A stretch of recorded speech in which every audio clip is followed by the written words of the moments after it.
Lotus reality and agro farming వారు premium farm land projects మన పొలం ఫేజ్ 1, 2 మరియు 3 కంప్లీట్ చేసుకొని మన పొలం phase 4 Wasar village at Narayana Khed లో ఆగస్టు 15 ఇండిపెండెన్స్ డే రోజు గ్రాండ్ లాంచ్ చేయడం జరుగుతోంది.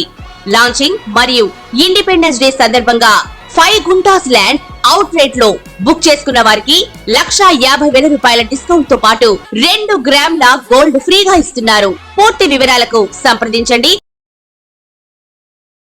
ఓం మహాగణాధిపతయే నమః. ఓం గురుభ్యో నమః. ఓం శ్రీమాత్రే నమః. పరమేశ్వర స్వరూపమైనటువంటి జ్యోతిష, వాస్తు మరియు ఇతర అనేకమైనటువంటి శాస్త్రములను మనకు అందించినటువంటి మహర్షులకి నమస్కారం. హయగ్రీవ హయగ్రీవ హయగ్రీవేతియో వధేత్తస్య నిస్సరతే వాణి జహ్నుకన్యా ప్రవాహవత్. అరుణాం కరుణాతరంగితాక్షీం ధృతపాశాంకుశపుష్పబాణచాపాం అనిమాదిభిరావృతాం మయూకైః అహమిత్యేవ విభావయే భవానీం. శ్రీమాత్రే నమః. ప్రేక్షకులకి ఆ లలితాంబిక అమ్మవారి యొక్క అనుగ్రహం పరిపూర్ణంగా కలగాలని మనస్ఫూర్తిగా కోరుకుంటూ, మనం ఇప్పుడు చెప్పబోయేటువంటి అంశాలు ఏవైతే ఉన్నాయో అవి చెప్తుంది నేనైనప్పటికీ కూడా చెప్పేసిన సాక్షాత్ లలిత అమ్మవారిగా భావిస్తూ, మనకి చాలామంది నన్ను అడిగినటువంటి ప్రశ్న ఏమిటంటే 2024 చాలా దారుణమైనటువంటి స్థితుల్లోకి వెళ్ళిపోయింది. అదిగాక మనకు క్రోధినామ సంవత్సరం కలిసి రావడం వల్ల ఒకవైపు అంటే జలప్రలయాలు కానివ్వండి, లేనట్లయితే ఉద్యోగ సంబంధించిన విషయంలో విదేశాల్లో ఉండేటువంటి వారికి విదేశీ ఉద్యోగ సంబంధించిన అనేకమైన ఇబ్బందులు కానివ్వండి, గొడవలు కానివ్వండి, ఎంతో గందరగోళ పరిస్థితులు ఏర్పడ్డాయి కదా. కనీసం 2025 అయినా బాగుంటుందా, ఇంకా 3 నెలల్లో రాబోయేటువంటి 2025 ఎలా ఉండబోతుంది, కొంచెమైనా ఆశాజనకంగా ఉంటుందా అనేటువంటిది అడిగారు. దాన్ని బట్టి నేను ముందుగా చెప్పడం జరుగుతుంది ఇది. సో ఇక్కడ దేశవ్యాప్తంగా ప్రపంచవ్యాప్తంగా ఉండేటువంటి సంఘటనలు, అదేవిధంగా మీ యొక్క పర్సనల్ చార్ట్ రీత్యా మీ జాతచక్రంలో ఉండేటువంటి కాంబినేషన్స్ అంటే మీ personal chart is different, but మీ రాశిరీత్యా మీ లగ్నరీత్యా ఈ యొక్క గురువు కానీ శని కానీ రాహుకేతులు కానీ మనకి 2025వ సంవత్సరంలో ఎప్పుడు మారుతున్నారని చూసుకున్నట్లయితే మనకి గురువు మే 15కు మారుతున్నాడు. అప్పటి వరకు మనకు వృషభ రాశిలోనే ఉంటాడు. శని భగవానుడు 30 మార్చిను మారుతున్నాడు. రాహుకేతువులు ఏంటంటే 30 మే నుంచి మారుతున్నారు 2025లో. కాబట్టి ఈ గ్రహాలు మారే వరకు ఉండేటువంటి ఫలితాలు, మారిన తర్వాత ఉండేటువంటి ఫలితాలు 2025 సంవత్సరంలో అందరికీ ఎటువంటి ఫలితాలు కలగనున్నాయి, మరియు ఏం చేసుకోవాలి మీరు అనేటువంటి విషయం మనం ఇప్పుడు తెలుసుకుందాం. అందులో ఉంగరాలు ఉంటాయి అని ఎవరు మర్చిపోయాను. ముందుగా మేష లగ్నము లేదా మేష రాశి వారికి 2025 సంవత్సరంలో కలిగేటువంటి ఫలితాలు ఏమిటి అని చెప్పి చూసుకున్నట్లయితే, మొట్టమొదటిగా మనకి ఇయర్ మారడం కంటే కూడా మనం సంవత్సరం, మనకి తెలుగు సంవత్సరం మారడం అనేటువంటి చూస్తాం.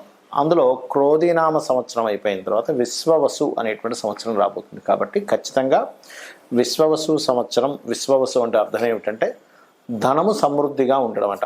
అంటే ఫైనాన్షియల్గా దేశాలు బాగుపడేటువంటి సంవత్సరంగా చెప్పుకోవచ్చు మనకు పర్టికులర్గా. అయితే ఇక్కడ మనం మేష లగ్నం వారికి లేదా మేషరాశి వారికి అసలు గ్రహాలు, మేజర్ గ్రహాలు ఎప్పుడు మారుతున్నాయి చూసుకున్నట్లయితే, ఇక్కడ మనకి శని భగవానుడు 30 మార్చి నుంచి ఎప్పుడైతే మారుతున్నాడో మేషం వారికి 12వ స్థానంలోకి వస్తాడు. అందరూ ఏమంటారు, అయ్యి బాబు 12వ స్థానంలోకి వస్తున్నాడు, సో ఏలినాటి శని ప్రారంభం అయిపోతుంది, ఏమీ కంగారు పడక్కర్లా.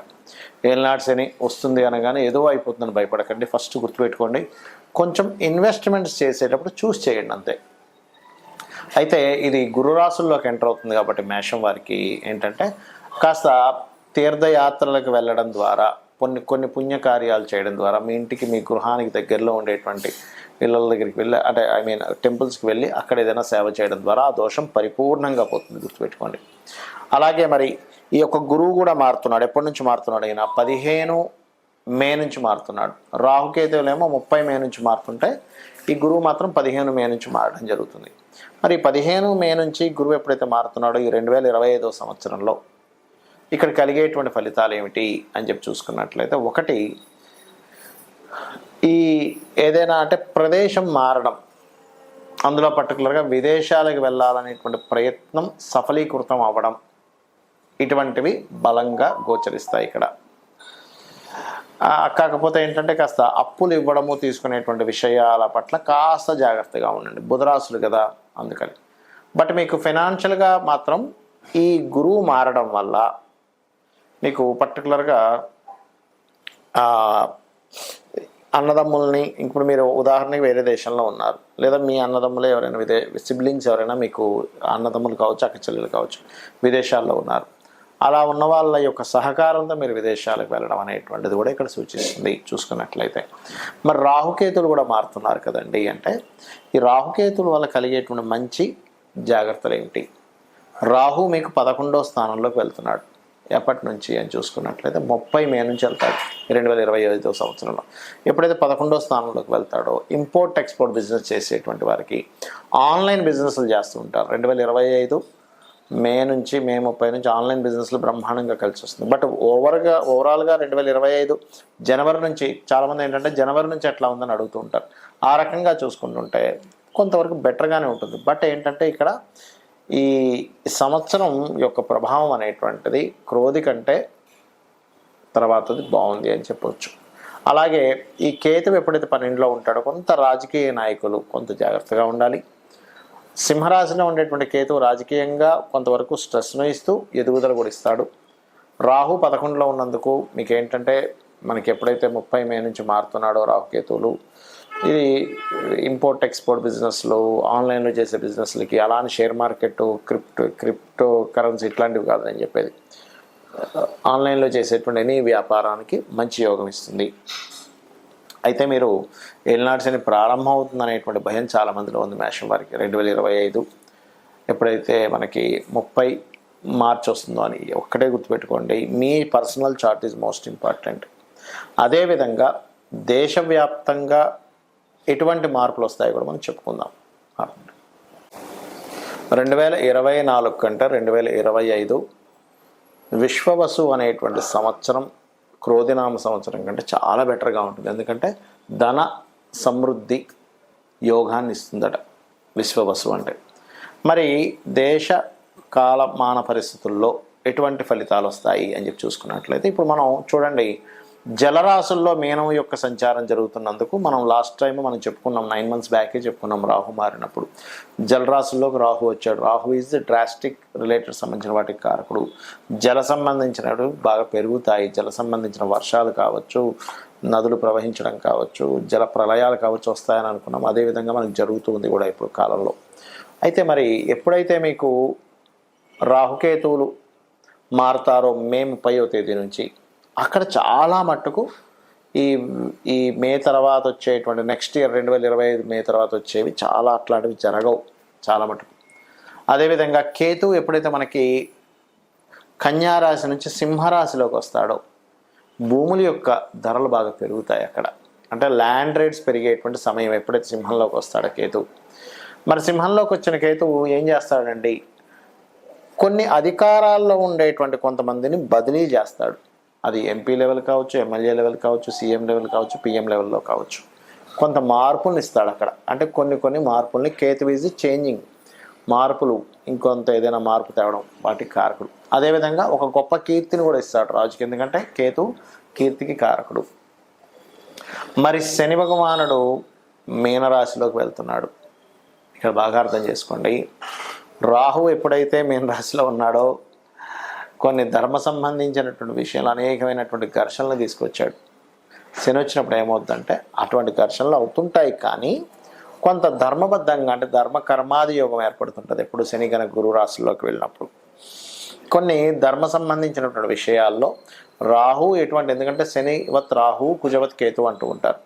రాహు ఎటువంటి ఫలితాలను ఇస్తూ వచ్చాడో, ఈ శని మీనరాశిలో ఉన్నప్పుడు ఏంటంటే ఎక్కువగా అంటే వర్షాలు పడవు కానీ కొంచెం ఎక్కువగా ఎండ తక్కువగా ఉండడం, ఆ 2.5 సంవత్సరాలకు అసలు మబ్బు బట్టి ఎక్కువగా ఉండడం, ఇట్లాంటివి కూడా కొంత జరుగుతూ ఉంటాయి.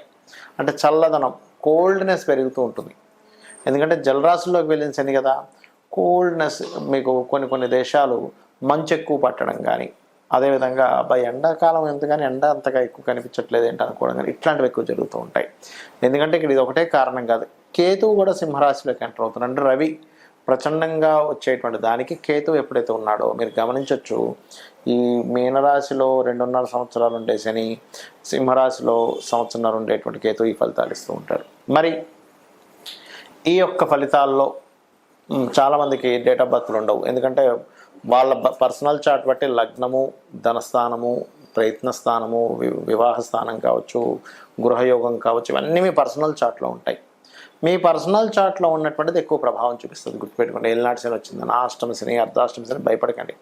మీ personal chart is most important.